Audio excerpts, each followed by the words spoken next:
Here are some top 10 stock investing tips. Number 1, join your company's 401k. So as soon as you start working, you want to join your company's 401k.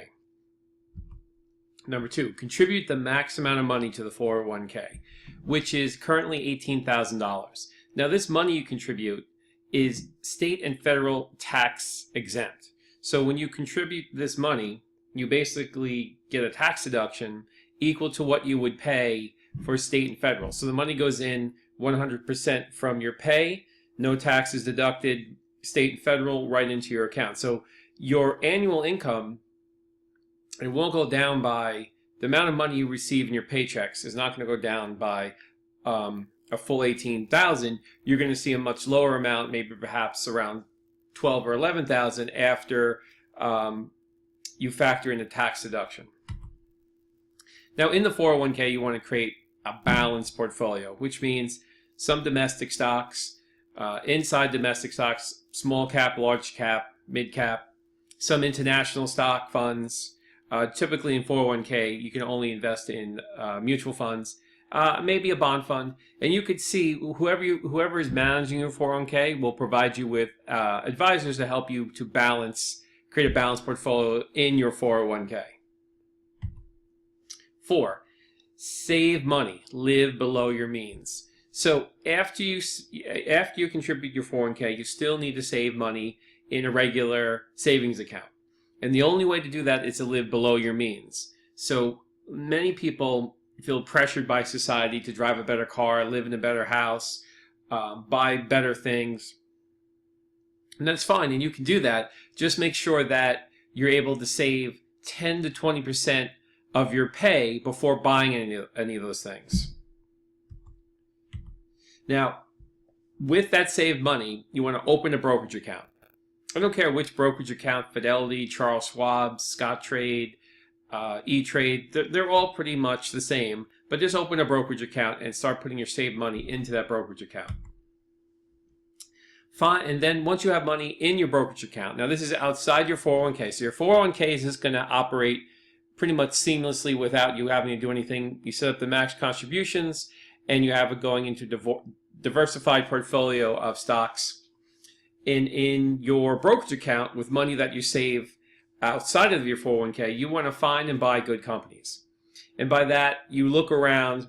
You don't have to do a lot of research, but you pretty much know what companies have been around for a long time, have good products, are doing well, and have good long-term prospects for making money. And you don't have to buy all of them at once, but once you kind of recognize a good company, you buy it. And you hold that stock, and you hold them for a long term, 10 years or more.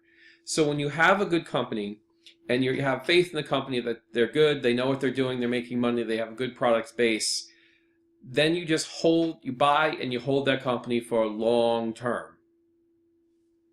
Long as possible. Some stocks I've held for over 20 years with continuously excellent returns.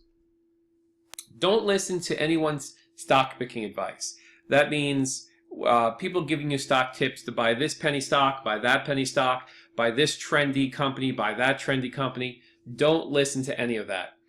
Generally, I've never known anybody to do well by listening to other people's stock picking tips, because generally they give you the tip well after they've purchased the stock at a much lower price and trying to convince others to buy it so the value of the stock will go up. It's much easier to use your own brain and just be aware of the companies that are out there and companies that you know are doing good and would make a good investment. And you don't have to put all your money into these companies at once. You buy and you hold, and then if they continue to do good and you're happy with them, you buy more. But the trick is you don't sell. You continue to hold the company unless something very devastating or disruptive happens to the company that would pretty much mean the end of the company. You know, for example, don't keep your money in a VCR company when they when they develop DVDs or Blu-rays. And don't keep your money in a Blu-ray company when they develop streaming technology to easily stream TV shows through Netflix. You see what I'm saying? Where I'm going with this? You have to use some common sense with this. And number 9, never sell your stocks when the market goes down. So if the market goes down, don't get scared and sell your stocks. Keep holding on to your stocks. You save additional cash, and whenever the stock market falls 20% or more in 1 year, you can reinvest that cash into some of the stocks you already own and get them at lower prices. So if you ever feel that the stock market is too expensive, you can put a hold on buying stocks. But then if you come across, usually once every 6 to 10 years, the stock market can go down as much as 25%. And that's generally a time when you want to start buying at a lower price point. Okay, so there are my 10 steps for stock investing. And a lot of this is common sense. You don't have to be an expert in finance or accounting. You just have to know the key element here is to save money. You save your money. First, best way to save your money is to max out your 401k because it has because of the tax efficiency. And the second is to save money, live below your means, save money, and invest in good companies for the long term. Okay, thank you.